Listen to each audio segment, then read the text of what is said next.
Happy May 4th, everyone. Here I am with my terrible lighting, and I'm going to talk about Star Wars Visions, something that I've been wanting to talk about for an incredibly long time. Ever since it first came out, I wanted to do a ranking of the first volume of episodes, but then I never got around to it. And then when volume 2 was announced and released, I was just like, oh, okay, before that comes out, I'll go ahead and do it. But then, oh my god, life just kept getting in the way, just so much stuff, and I just was never able to do it. And when I thought I finally could, I was not satisfied with my first ranking, because I felt like I was trying to rush it, and I was just like, I don't know if I fully agree with this ranking. And so the ranking you're about to see is quite different than the ranking I had originally made, because my opinions had changed from the multiple times I rewatched this. Because yes, I have rewatched this a lot of times, because I genuinely love Star Wars Visions. It is not perfect, but it is so much fun and so creative and just an interesting experiment. An anthology series, the first one being the first volume being of anime, different anime studios making their own Star Wars stories, not have to worry about canon or anything, just doing what they want with the Star Wars mythos. And that was incredible. I love anthology series. I love anime. I love seeing the idea of an animated anthology with different creative people doing different stories and different styles is incredible. So of course when they did it with Star Wars, I had to be there. And man, I like it so much, and I just really want to do a video on it. So yeah, I'm gonna do volume 1 because that was always my plan. Also, I had asked the guy who makes my thumbnails to do I have one for this ranking, one for the volume 2 ranking, and I don't want to ask him because he's probably way too busy to go ahead and do one for both of them. So yeah, I'm gonna start with volume 1 because that was always my intention. So hopefully I can get to volume 2, a ranking of that soonish. But here is my ranking of Star Wars Visions Volume 1, the 9 episodes of it. And yeah, let's go for it. I should say off the bat that I don't think any of them are bad. I think all of them are good. So the ones at the bottom here are just the ones that I think were just not as good as the ones later on that I'll talk about in a bit. But at the bottom spot at number 9, we have The Elder. Let me see my notes here. Directed by Masahito Otsuka. I hope I said that right. And it's from the studio. It's from Studio Trigger, who you may know for working on things like Kill la Kill and Cyberpunk Edge Runners and Promare. And they also made another episode of Star Wars Visions Volume 1 that I'll talk about a bit later. But yes, they did The Elder, and it's about these two Jedi who go to this mysterious location that just has a strange feeling to it. And they find this old man who has the powers of the Sith, but I guess isn't part of the Sith. He's actually, I think, abandoned them, but essentially he's the big kind of scary thing in this place, and they kind of have to deal with that.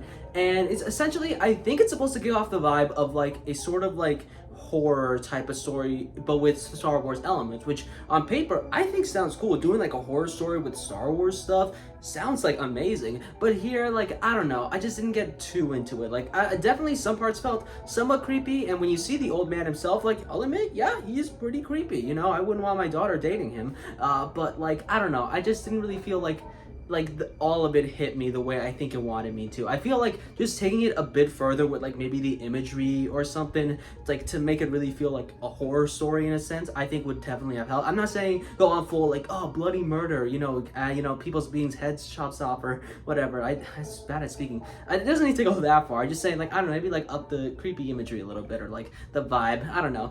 So it doesn't feel it goes to its full potential, I think, of trying to be a sort of horror story with Star Wars stuff. But I don't know, it's still alright. It's still pretty good. I didn't mind watching it. So yeah, definitely the weakest of the episodes for me personally, but it still has some good stuff in there. And number 8, this one surprised me a bit because I was rewatching these to make this video, and this one originally was higher on my list, but I think I just did not enjoy it as much this time watching it, and that is Tatooine Rhapsody, directed by Tako Kimura, and it's from Studio Colorado.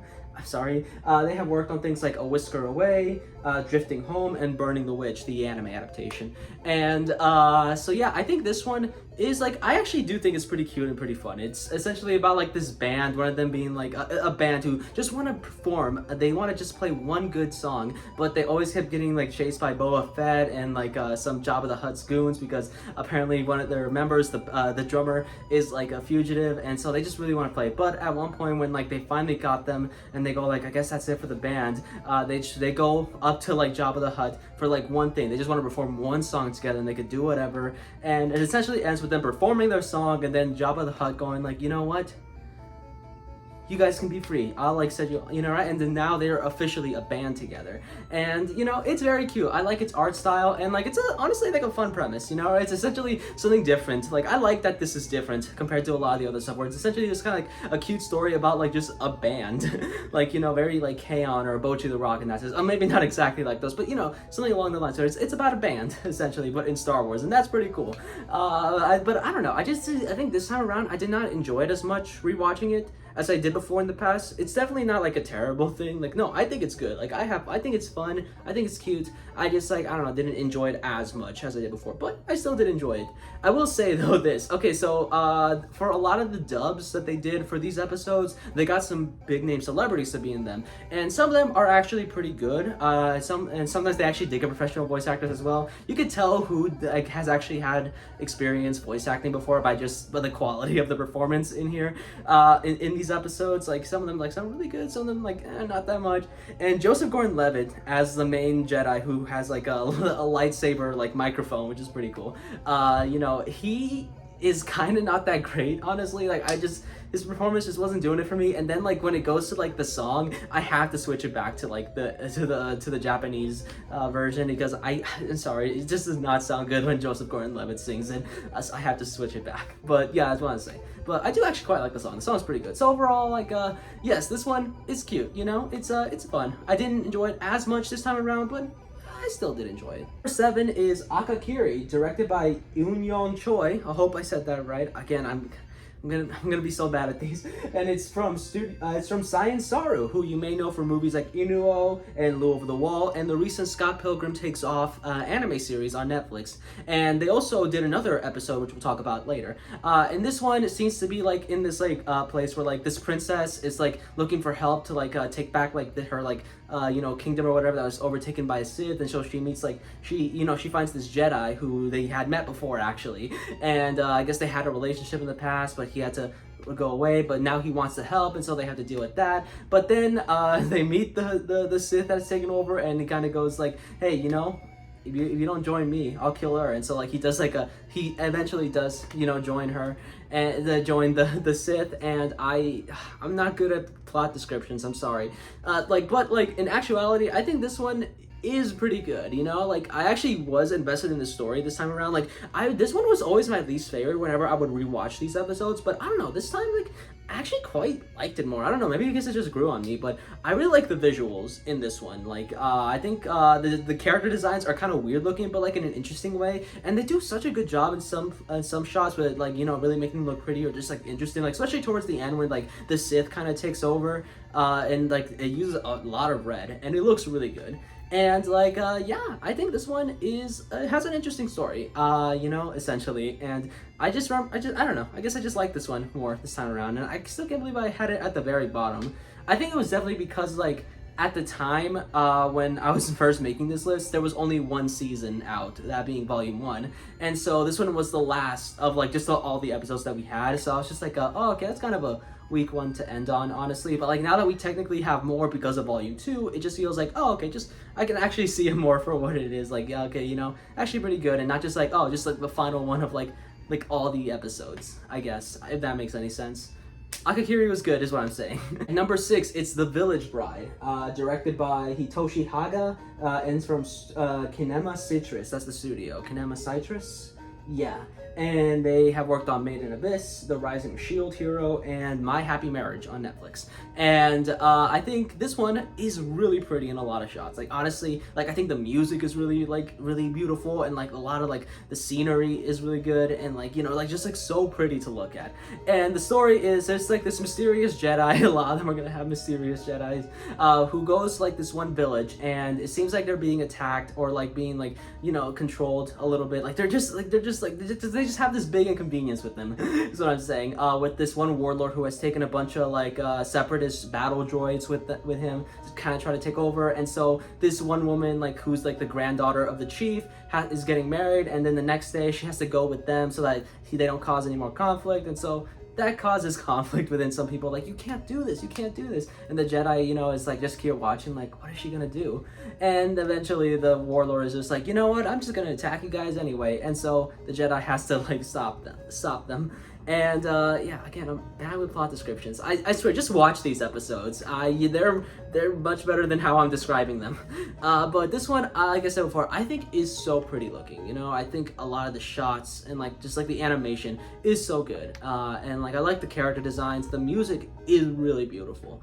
And I think the story overall is pretty good. Like I wasn't like as invested in it as I was with other stories, but it is still a good story. Plus, it has battle droids in it. I love the battle droids, and they say Roger, Roger, and everything. Like, oh my god, that's amazing. What is funny though is that I never realized. I rewatched this one a few times, and I never realized just how awkward the ending was. Like after the big climactic battle, it just kind of ends with like still frames, and then like boom, off into space. It's just like it just felt, I was just like, oh okay, I forgot that's how it ended. And it's like, I know that's like probably like a budgetary thing, like a lot of animes do that, where like they, to show off some happy moments, they just have kind of still frames of the characters doing things, but like not actually having them move for like budgetary reasons. And that I understand, like, so I'm not gonna dog on it for that. I'm just saying I think it's a bit funny when like a lot of it was just like kind of pretty movements and everything, and then a big battle, and then like still frames, cut to credits. Yeah, the village ride, like I said, is very pretty. Number 5 is Tobi, or Toby, directed by Abel Gongora, and it's from Science Saru, the studio Science Saru, who I've talked about them before. They did they did Akakiri, and they're back at it again with this one. Actually, this one came out, it was in the episode list before Akakiri, but still. Yeah, this one is very, very cute. Like, honestly, probably the cutest out of all the episodes in this first season, first volume.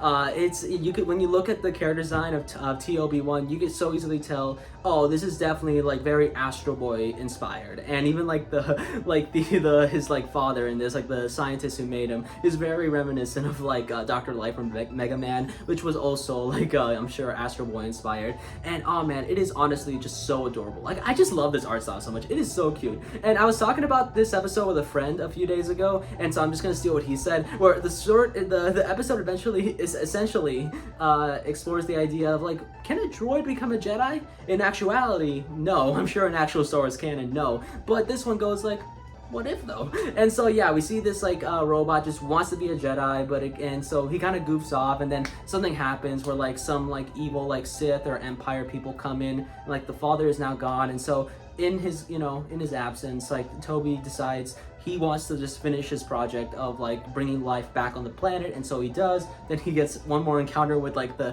one of the Empire people, and then he fights him, and he officially becomes a Jedi. He has a kyber crystal, a lightsaber.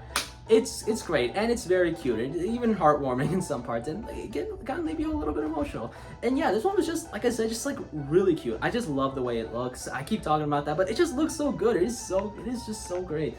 And yeah, it is actually has like a pretty interesting story. The idea of like a droid becoming a Jedi, which again is never gonna happen probably in actual Star Wars stuff, but since this is non-canon, sure, why not let it happen? At number 4, we got Lock and Ocho, directed by Yuki Igarashi, and it's from Geno Studio, who you may know for Pet, Golden Kamuy, and Koku Koku. I say you may know them for that. I don't. I was looking up who did this episode. I did not recognize any of the studio's work from what I saw, so I just picked 3 things at random and went like, maybe someone will know those things. But anyway, they did this episode, and it's about like this like bunny like alien girl named Lop, and she's taken in by this family of like this like chief guy and like his daughter Ocho, and then later on we see them a little bit older, and we see there's some conflict where the daughter Ocho thinks that the Empire should help them, like, you know, in their village, town, you know, whatever, and then the father's all like, no, we've been doing so well without the Empire, plus they suck, you know, we don't want them here. But the daughter's like, no, the Empire will help us, they will make us better, and it causes a drift, and eventually she joins the Empire, and then like she has to fight her dad, and dad decides to give Lop the family sword to fight her, and then she goes like, what, that she's not even real blood, you can't give her the sword, and then like they have to fight. It's very cool, and boom, the family's kind of torn apart. And I think the episode is pretty good. I remember thinking it was just kind of alright the first few times I watched it, but it's another one that has actually really grown on me, and so I actually do quite like this story of this like family divided by like this mindset of like whether the Empire should like be around or not. And you know, like the father and Love have a good point. The Empire sucks, but it is still an interesting conflict. It's got some good action. I really like the, you know, the animation. The design of Love is very cute. I'm afraid to look her up online because I'm scared I'm gonna see some really disgusting like fan art, but still, it is really good, honestly. Another one that has grown on me. So yeah, good stuff. Ooh, we're at the top 3 now. At number 3, we got The Duel, directed by Takanobu Mizuno, and it's from Kamikaze Doga. I'm bad with these names. Who you may know from like stuff like Batman Ninja, the recent Sandland series, and the openings for JoJo's Bizarre Adventure. They animated for that stuff. And this one, like a few of the other ones that I probably should have mentioned a bit earlier, have very much like that kind of samurai inspiredness to like the Jedis or like to the Force users, because like a big thing that inspired Star Wars was old samurai movies, and this is the one where you could kind of see that the most, where they tried to bring that idea back, where this straight up like you could definitely tell, oh, they were inspired by those old school samurai movies that I have not seen. I probably should, but like it's like in black and white, and it's like kind of has like this old Japanese village look to it, and like the clothing, from the clothing to everything, it's super cool, but just with Star Wars stuff, lightsabers and everything. And we see like this one Force user who comes into this town that's being like overtaken by some Sith, and so he has to fight them. And then the evil person goes like, I never thought I'd fight a Jedi. That's not what she says. I'm just bad at remembering things. And then it turns out, oh my god, it wasn't a Jedi. He actually has a red lightsaber, so that means he's a Sith, or like a user of the Dark Force, the dark side of the Force. You get what I mean? I'm just too excited. The point is, it is really cool. It's got some good action, and like I said, I just think it goes into it definitely feels the most inspired back to one of the things that inspired Star Wars, old samurai movies, and that's just really cool. It kind of makes things feel like, you know, they went around full circle, if that makes any sense, you know, right? Where it's like samurai films inspired Star Wars, and now this thing that is like official, like a Japanese created thing for Star Wars, now taking inspiration from that, you know, it's like, it's so cool. It's really cool. And yeah, and I believe out of like all the things that, you know, that this had of these episodes, this is the only one that has gotten some sort of continuation or tie-in, that being a book. I forgot what it's called, but I do have it. There's a book based on this episode, or that has the same character from this episode, and I have yet to read it. I am very lazy, but like I definitely do want to, and that's really cool. So yeah, I get that. This is just, I don't know how else to describe it. It's just really, really cool. Check it out. Number 2, we got The Ninth Jedi, directed by Kenji Kamiyama, and it's from Studio Production IG, who you may know for Ghost in the Shell, Haikyuu, and Kimi ni Todoroki. I just realized I have bad handwriting. Alright, so this, a lot of these like episodes in this first volume feel like they could like set up something for like a continuation of sorts, maybe as like another episode, a full show, whatever. And some of them I go like, alright, it'd be cool to explore more of these, you know, some of these.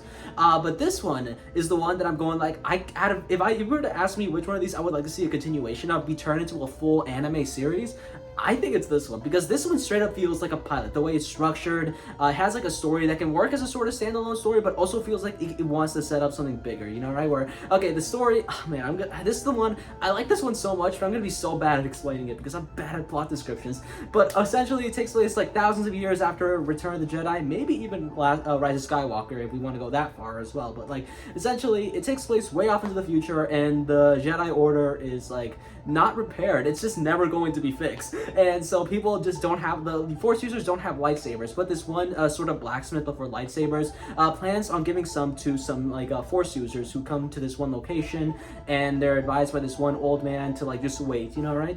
Just wait. Or not old man, he's like a droid. He's like hiding in a droid body at first, but essentially he's just like, wait, you guys are gonna get your lightsabers, don't worry. But then like something happens to like the father, where he's like he was tracked down, not the father, the blacksmith, I'll get into that later, the blacksmith, who like he was tracked down by some guys, and now he tells his daughter to like go deliver the lightsabers, and she does. She goes like, please help me save my dad. But it turns out most of those Force users were bad, you know, they're Sith, they're part of the dark side. And so this one good Jedi and the old man who was hiding as a droid, they have to defeat them, and so now they have to go out and save the dad, and you know, other stuff I'm assuming as well.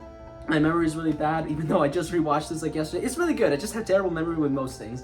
But like, essentially, yes, this one feels like it wants to set up like a story where like these guys are main like characters, like sort of like a party, like a JRPG, where these are our party members, and they got to go off on an adventure, on a journey in the Star Wars universe, and that sounds amazing. Like honestly, this one was just like it's set up very much like a pilot, but like a really good pilot, one that makes me go, oh man, if I was a studio executive, I'd want to pick this show up right now.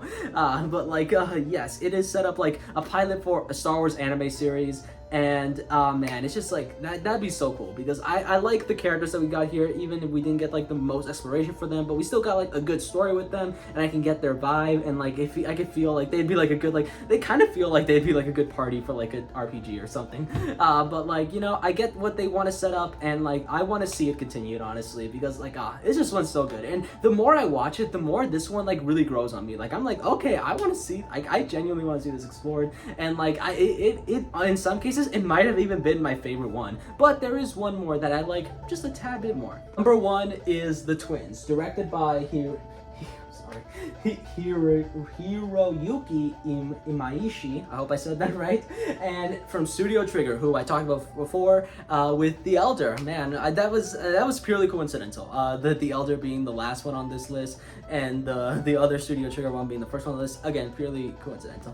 But like, yes, this one feels the most Studio Triggery out of like you know, the other one that they did. The whole two of them. This one feels the most of like what they usually work on, like Kill la Kill, you know, what was the other thing that I said? Cyberpunk Edge Runners, and especially Promare. This definitely gives me Promare vibes, and I like it so much. Like, first of all, I really like the way it looks. I think it has like such good use of like colors, and I like the kind of like designs, like very angular designs in some places, and it especially looks so well with the action. The action in this is insane. It is incredible. Like, again, very Promare with how it looks, and like it has a lot of the good Star Wars stuff that you love to see. You got like two characters, one being on the light side, one being on the dark side, and usually them being family members and trying to convince the other to, like, you know, to not do this. Like, you know, you're joining the wrong side, all that stuff. And it's got like the dark the Star Destroyers, lightsabers, droids, and it's like, it feels like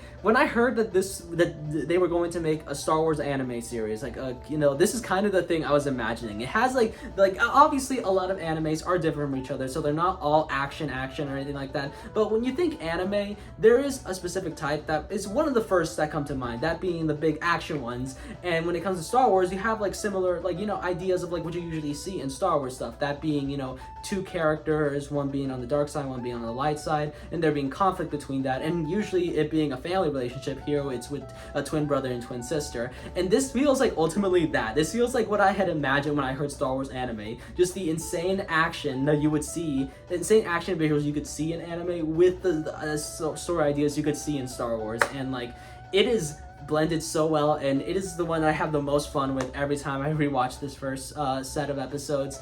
And oh my god, it is just amazing. It's just my favorite. It's my favorite. And it was when I first watched it, and it is now after, like, I don't know, rewatching this like 12 times or so. But man, yeah, it is so good. But I do like all of these, even if none of them are like perfect, or like some of them I do think are weaker than others. I do think they have a good set of variety with this. You got some ones that feel like over the top, like you know, action spectacles like the twins, some that are more like cute and sweet, like TOB1 or like Tatooine Paradise, or ones that are just more like serious, like, you know, something like The Elder or like Akakiri. Essentially, you got a good variety of stuff, very much like you know, like, hey, you know, they got something for a little bit for everyone, or maybe no one if you're not a fan of either Star Wars or anime. In that case, why would you be watching this? I like the variety here, and I think that's a big reason why this like intrigues me so much. I'm a huge fan, like I said before, of anthology series, so this was just like up my alley. I love animation, I especially love anime, and I love anthology series, I love Star Wars, so this is like essentially the stuff that like I do like mainly in like one thing. And yeah, it's not all perfect, but that's what you expect with the anthology series, that obviously there's gonna be like, you know, like the differences are gonna fluctuate with quality, but like that's what interests me, you know, right? Seeing like, oh hey, you know, what kind of stories can you tell, and how well can these creative people tell them? And doing that with Star Wars is just so cool. And I am really happy that we got a second volume, and I hope that isn't the end of Star Wars Visions, because I genuinely think this is one of my favorite modern Star Wars things to come in like recent memory. And I just want to see more. I want to see a bunch of other studios, now that they're expanding from not just like Japan but to other, you know, countries. Like just seeing multiple studios, I think, tell a Star Wars story would be amazing, and just seeing all these different styles is so great. And I really do hope I can actually get around to doing a ranking of Volume 2 sooner than later. If this video does, you know, better than I expected to, then like maybe I'll be more inclined to get that like sooner, like more out of the way. But like, yes, Star Wars Visions is honestly great, and it's not all perfect, and it's not gonna gel with everyone, but you know, I think it is a good like experiment, you know, and I want to see more of it. I genuinely want to see more of it. So yeah, check it out if you haven't, and hopefully you'll enjoy more than like hearing my explanations of the plot, because like I said, I'm not good at plot descriptions. But yes, man, Star Wars Visions, so great, so great. So yeah, hopefully I can get around to Volume 2 soon. But anyway, yeah, happy May 4th. I'm gonna go ahead and see if I can start playing the Volume 2 ranking now. Alright, bye.